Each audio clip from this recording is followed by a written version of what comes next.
Hello, and welcome to MCC Brussels and our Deep Dives, the podcast series where we take a more in-depth look at our reports, our investigations, and breaking issues of the day.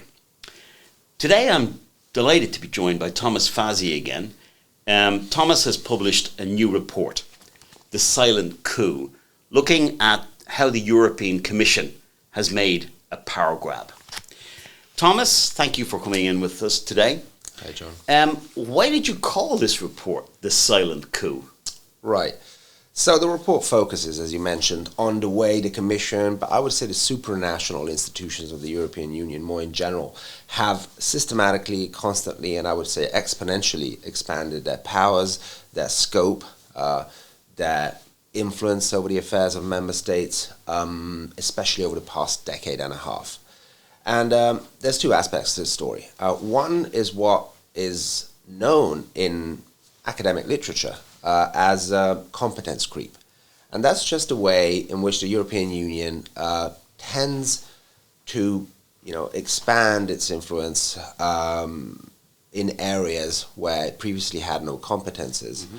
And this is a phenomenon that's been, extensively studied in the literature. And, the image that comes to mind when I think of this is like the blob from the famous sci-fi movie. So imagine, a gelatinous mass that just seems to constantly expand and take over more and more power and encroach more and more on member states and national sovereignties. So this is a phenomenon that, one could say is always occurring. It's something that occurs behind the scenes. Most citizens aren't even aware of it. This is why many scholars define this, have described the process of EU integration as one of integration by stealth or covert integration. There are several names to this. And as I said, this is something that's been extensively studied in the literature. But I think there's also another phenomenon, which is maybe even more disturbing, which we could call integration by coup. And that is the way in which, whenever a major crisis occurs, we see the European Commission make sudden jumps, institutional jumps, to really seize power in a very rapid, and quite overt manner in some cases, and we've seen this occur throughout the Euro crisis, and more recently through the COVID-19 pandemic and the Ukraine crisis. And these are the three crises I focused on in the paper. And I use the term coup because it's something that occurs under the guise of responding to the crisis, something that has to be done immediately. There's no time for discussion. It has to be done swiftly. And it happens without any democratic debate.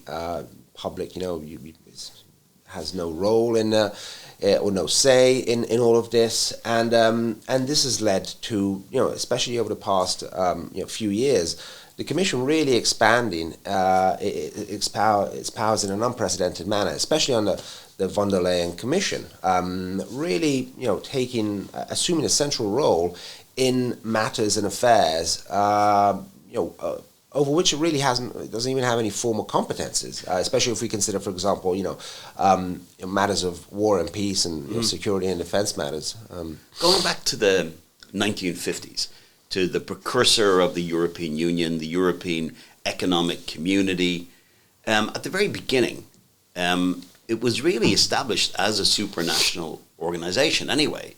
There wasn't a great deal of democratic accountability. Was that because they were dealing with, product like steel, or was it that they didn't really see themselves as needing to be accountable? Right. Well, I think you can see that there's a clear trajectory in the history of the European Union, where one can almost see that where we are now is where the fathers of the forefathers of the current European Union wanted to get to, and I think they were very smart in this respect. They had this, they understood. I think their aim was to build kind of a supranational EU state, but they realized that there was no consensus at the national level for that, let alone among among citizens, and so they, I think, very smartly adopted what they consider, what they call a step-by-step approach, and this is what is known in scholarly terms as functionalism. So the idea is that you start to you give the European Commission, in this case, the in its earliest incarnation, powers over very specific matters, and that maybe doesn't seem like a big deal. For example, the management of steel, but by doing this, even by giving the Commission relatively small powers, this will then create kind of a situation that will make further transfers of sovereignty from the national to the supranational level almost inevitable. And so you kind of create a path dependency. And I think this is very much, this explains a lot of what we have witnessed ever since the creation of the coal and steel community in many ways. We've seen, simply by bringing the Commission into existence, simply by creating a supranational institution, even one that initially has very limited powers, then you create a situation where member states will find themselves, having to cede more and more power to the Commission as and jumping forward to today. Financial budgets, health, policy, foreign affairs, defense. There seems to be, like, going from steel, it seems to have advanced into many areas of our life. Absolutely. I mean, I would say the Commission today is, effectively it almost governs with as in fact even Politico, which as we know is a very pro-EU magazine, put it governs with a kind of almost US style presidential approach to executive power, and it really has a huge influence over every area of policymaking. As you mentioned, it really is. It's a government. It's a government to all intents and purposes. There's just one problem: is that it's not democratic at all. It's the Commission is not democratically voted in by citizens. It's not accountable to citizens. It can't be voted out by citizens. So it's so this first of all raises a very serious issue from a democratic standpoint. Can we still even consider European countries democracies when, in fact, many of the crucial decisions over hugely important matters are no longer really taken at the national level, but they're taken at the supranational level by this undemocratic and accountable institution, which is the Commission. And your report really delves into what you call perma-crisis, that the various crises that have been experienced over the last couple of years, whether it's Brexit, COVID, the Ukraine. Could you talk us through how these type of occurrences have been used by, especially, as you say, Politico, saying von der Leyen sort of exercising a US presidential type of power? Could you talk us through some of the ways that happened? Right. So, integration through crises is another term that is often used by scholars to describe the process of European integration. It was Jean Monnet himself, one of the fathers of European integration, who said Europe will be built through crises, and events have really proved him right. And again, this shows just how forward-thinking these people were. I think they understood very well that in times of crisis, it's much easier to push through massive institutional changes, to re-engineer societies than it is in normal times, especially when it comes to things that people, to policies or changes that people don't support. But in times of crisis, when people are afraid, scared, panicked, disoriented, it's then much easier to implement rapid changes to society, rapid institutional changes, to enact, these power grabs, because people will either be distracted by what's happening, or because they'll be willing to accept even unpopular reforms if they think those reforms will help solve the crisis at hand, which is what they're always told by the powers that be. Give us more power because that's what's needed to solve this deep crisis that we're in. And and this is the pattern that we've seen throughout all the major crises of the past 15 years. So when the euro crisis hit, we saw the Commission and the other supranational powers of the European Union, especially the ECB, saying, okay, we need to have a much bigger role in the management of the economic and financial affairs of countries, because to save them from defaulting, and to we need to bail them out. But it's the euro crisis you're referring to. Yeah, of course. So during the euro crisis and the so-called sovereign debt crisis, because many countries were facing financial problems, mostly as a result of the architecture of the euro itself. But we'll leave that aside for now. But it's interesting to see how that crisis was used by the European Commission to essentially say, to almost put countries into receivership. To say, okay, we're going to take control temporarily, just temporarily. We're going to take control of your finances, especially if we're going to bail you out. We're going to help you out, but that means that you got to give us control of your finances. And they did this, for example, through the Troika, which was this tripartite institution, ad hoc institution, which comprised of the Commission, ECB, and IMF, which was created during that crisis. So all these solutions were presented at the time as one-off, temporary emergency solutions.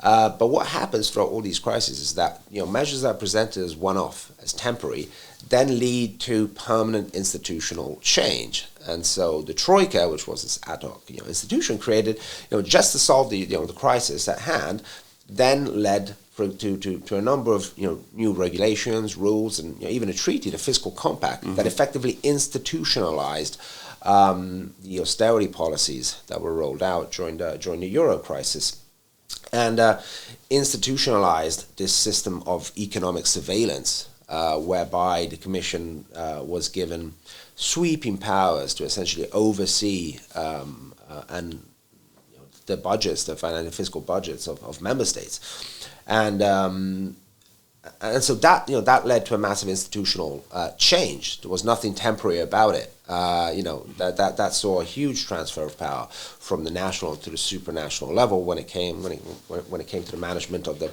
economic and fiscal and monetary affairs of countries.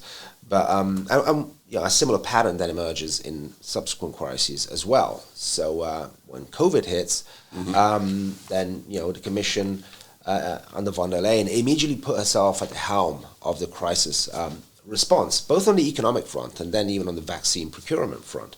And the argument was always the same. We're dealing with a massive crisis. We can't allow governments to go at it alone. So let us handle it. We have the expertise, and we're the only ones that can take decisions for everyone. And we have to do it because this is a grave crisis at hand. But again, if we look at the economic measures that were adopted during the pandemic, the launch of the Next Generation EU Fund.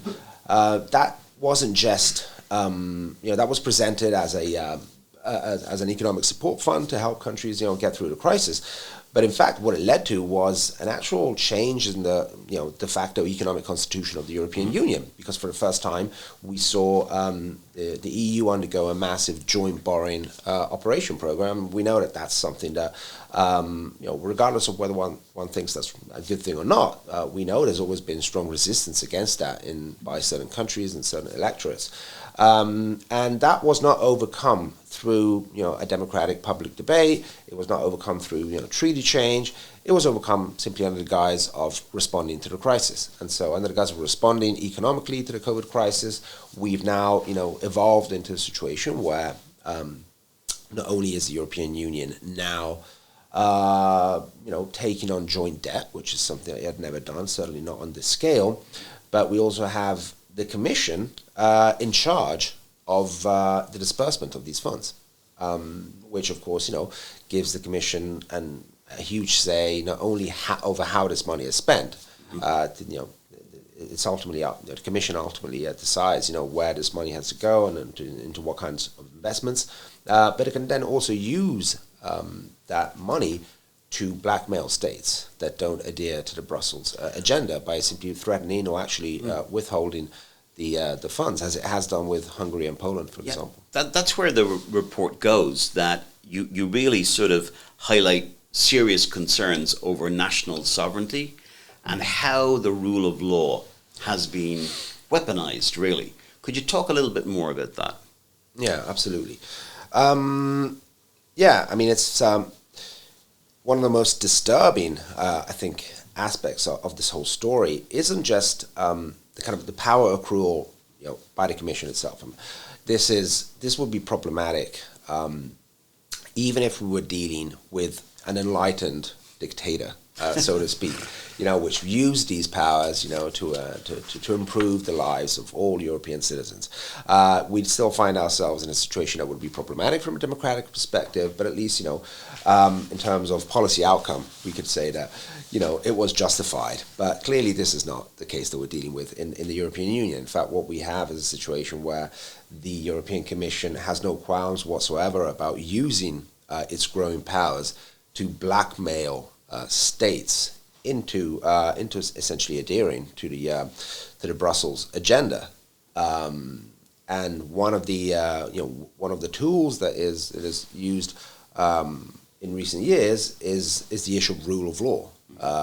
Rule of law as established by Brussels, of course. So of course, member states will say that from their perspective that they're adhering to their own rule of law, their own constitutions, their own sovereignty, and there's nothing illegal about what they're doing. But of course, Brussels will use the claim that they're not, or will use the threat of financial blackmail to ensure that these countries, try to toe the EU line. And it has done this repeatedly, especially vis-a-vis Hungary and Poland, withholding EU structural funds, withholding funds from the EU budget, and also withholding funds from the COVID fund. This is deeply worrying because what you have is, again, this undemocratic, unaccountable institution using tools of financial blackmail to essentially force elected governments into going against the wishes of the people of the electorate. So clearly it's what the situation we're in is very, very disturbing, and again this is not something that's this is something that the EU has been doing for quite some time. The ECB has been engaged in monetary blackmail, so to speak, against countries for a very long time. It did it, against my country, Italy, in 2011, for example. It kind of almost engineered a financial crisis in order to get Berlusconi out of power. We all remember how the ECB shut down the Greek banking system in 2015.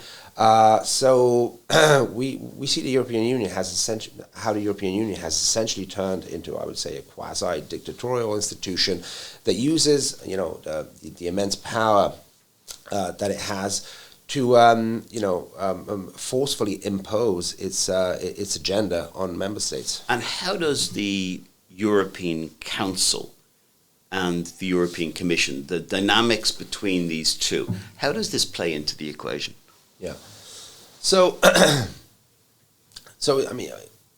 for a long time there was this idea that the European Council was ultimately the place where the big agenda setting was done by member states, as a result of grand bargaining between countries. And that then the Commission was the technical body that then implemented practically the policies, but that the general policy line was decided by the Council. And one might say that to a certain degree, that's how it worked for quite some time. During the Euro crisis, for example, notwithstanding the growth in power and influence of the European Commission in that period, which I mentioned, it's clear that throughout that crisis, the European Council did play a major role, especially under the kind of Franco-German agreement and under Merkel's leadership. So clearly, the European Council had a central role as well in the management of that crisis. But over time, I think, and especially under von der Leyen, then we've seen the power shift decisively away from the Council towards the Commission, and I think in a way this was almost an inevitable outcome. I think for the reasons I said earlier, because simply by belonging to a kind of multinational club, as the European Union is, whenever you're faced with global continental crises, then you find yourself in a situation where it becomes almost inevitable to cede more and more power to the only institution that's capable of acting swiftly and at a global level, and that is the European Commission. And so in a way, we can see that path dependency here playing, I think, a very clear role.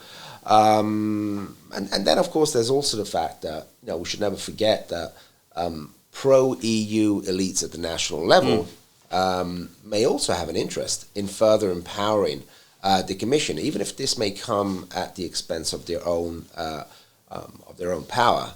One might wonder, why have national elites? That's a very interesting question, and your report really is an alarm bell. It's an alarm bell that warns of creeping federalism and an attack on nationalism, an attack on populism, and the demos, really, that we're drifting further and further away from people having a say in their countries, in their own future. What would you say is sort of the reasoning behind it? That do some people think that a stronger Europe can only be achieved when nation states no longer are at the center, and the center is a bureaucracy that knows better or knows well, especially how to handle some of these crises? Is it an inherent distrust in the demos?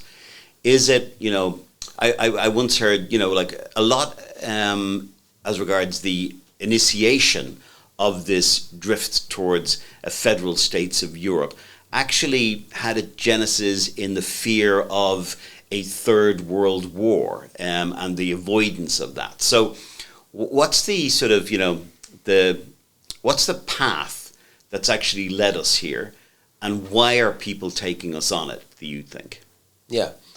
So, of course, when a classic response that one gets when talking about this process of supranationalization and growing powers of the Commission is, well, but of course, the Commission and the European Union itself, didn't simply will itself into existence. It was created by by nation states. You're in the driving seat, they say. Which then became member states, and of course it was created by national elites. So the question becomes, why, of course?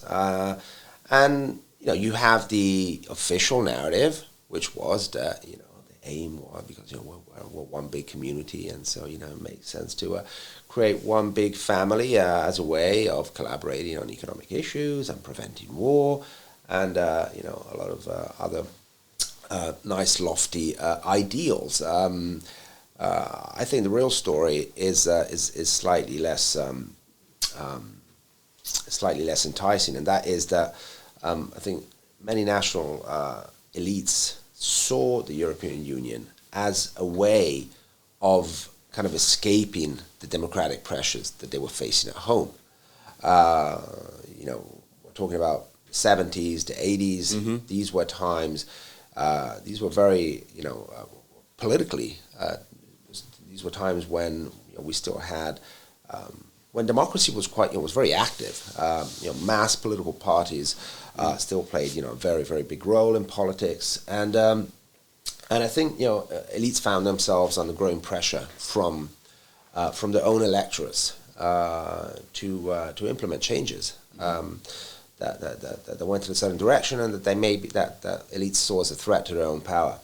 And so at that point, I think they started asking themselves, what can we do about this? How can we escape these pressures? I think one of the solutions they came up with was depoliticizing policy making and the decision making process. And one of the ways they came up with to do that was to essentially transfer certain powers from the national level to the supranational level. So on the face of it, this might seem like self-defeating from the perspective of national elites, because they're giving up powers to another institution over which they have no or they don't have that much over which they don't have that much control.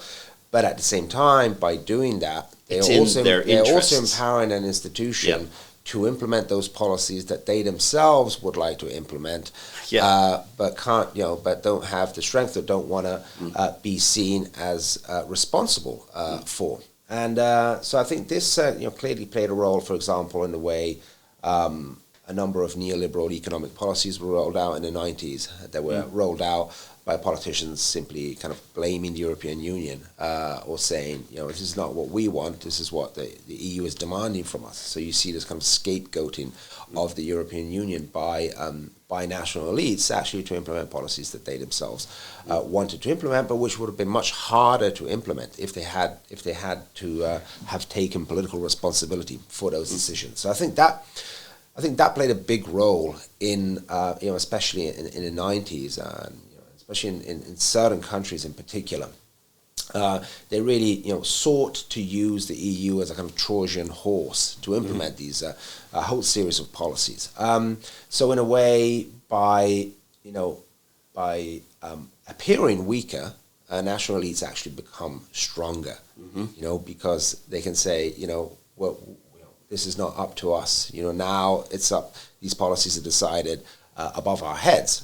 But in fact, by having this narrative, by being able to employ this narrative, they actually become stronger because it makes it easier for them to implement certain policies. So I think that's one aspect that has played a role historically in explaining why national elites supported this process. And I think if more recently, we also see that same dynamic at play. You see this kind of perverse alliance between pro-EU, pro-establishment national elites and the European Union against their own electorates, or against their own populist rivals at the domestic level. So, for example, I think if we look at the recent French elections, you can clearly see a very interesting dynamic where, on the one hand, in the run-up to the elections, we had financial markets panicking at the prospect of a Le Pen government. There was a lot of talk about how interest rates were rising on French debt, how the spread between French and German borrowing costs were rising, and on the one hand, the EU, the ECB, for example, did nothing to quell the speculation on the financial markets, which could have done, simply to allow the elections to run smoothly. And it didn't do it. I think not intervening was a political decision. The idea was let the financial markets panic a bit, so then the French establishment media and Macron himself can run with that and use that as a way of scaring voters into not voting for Le Pen. And that's exactly what Macron did. Every day he went out and said, this is, the panic that you see now is going to be 10 times worse if Le Pen wins. That's why you got to vote for us. Do you see issues like immigration and issues like, green energy also being pushed by Brussels elites and then assisted by national elites on the people without really there being democratic discussions about some of these policies and their implications? Yeah, Absolutely. I mean, I think we can see the same dynamic at play in almost every area of policymaking, and in recent years, of course, this so-called green policies have become a central focus of policymaking. And yes, I mean, I think that's exactly what we're seeing. The European Union, as simply by virtue of its existence, simply by being part of the European Union, on the one hand, of course, it allows national elites that are in favour of certain policies, again, say for example, decarbonisation policies or whatever, to shift the blame onto the European Union. Yeah. I think we see that occur quite regularly. For example, on the question of so-called green transition policies, it's this is coming from Brussels. It's out of our hands. We'd love to listen to you, but there's not much we can do about it. But at the same time, it also creates very, very strong pressures for all countries then to conform to these policies, even those that maybe would prefer not to go along with them. So you have this kind of peer pressure, which is very, very strong, and I think we clearly saw that. We've seen that throughout all these crises as well. Your report, Thomas, is an excellent report, and it sort of really raises awareness and difficult questions about what's going on in relation to the power with the Commission and its influence over so much of Europeans' daily lives. But just briefly, as a final closing remark, could you give us a sort of a feeling of what can be done, what should be done to stop this federalist creep? Well, that's a tough question because, in a way, in order for a country, a state to act politically, internally, and externally, you need sovereignty, which is exactly what we've lost by joining the European Union, especially those countries that have joined the euro. So there's kind of a catch-22 situation whereby, in order to change the situation, we would need to have the ability to act independently, even collectively at a European level to change things, but at the same time that would require a degree of first and foremost the economic sovereignty which is kind of the precondition for political sovereignty that a lot of countries don't have. So it's a difficult situation. I think, of course, what building support at the Europe, building a new consensus at the European level among states is of course one way of going about it, and of course that's what Orban and others are trying to do to create an alternative power bloc. But then again, we have to be aware of the limits that that there are to actually implementing structural change. I mean, that requires a level of consensus so massive that it's hard to see it on the horizon at the moment. So I think that will be quite a long path. And then I think there's another path, which is kind of refusing to go along with Brussels policies at the national level. So I think we need a bit more insubordination by countries. A bit like what Orban has been doing. I think very successfully. I mean, he's almost at the moment almost single-handedly going up against the EU and even NATO on several issues, with, I would say, quite a success. And I would like to see more governments do that. Yeah, I would like to see more governments stand up to the European Union, even if that has a cost, even if that means that they might incur in some form of blackmail, they might incur in some penalty. But I think we need more courage from governments. I think definitely the electorate have begun to tell their politicians that they need to stand up for the people against some of the overreach from Brussels, and that's a good thing. Thank you very much for joining us today, Thomas. You can download a copy of the report on the MCC Brussels website. Have a read and tell us what you think. Thank you for joining us today on Deep Dives, and I look forward to welcoming you to another programme very soon.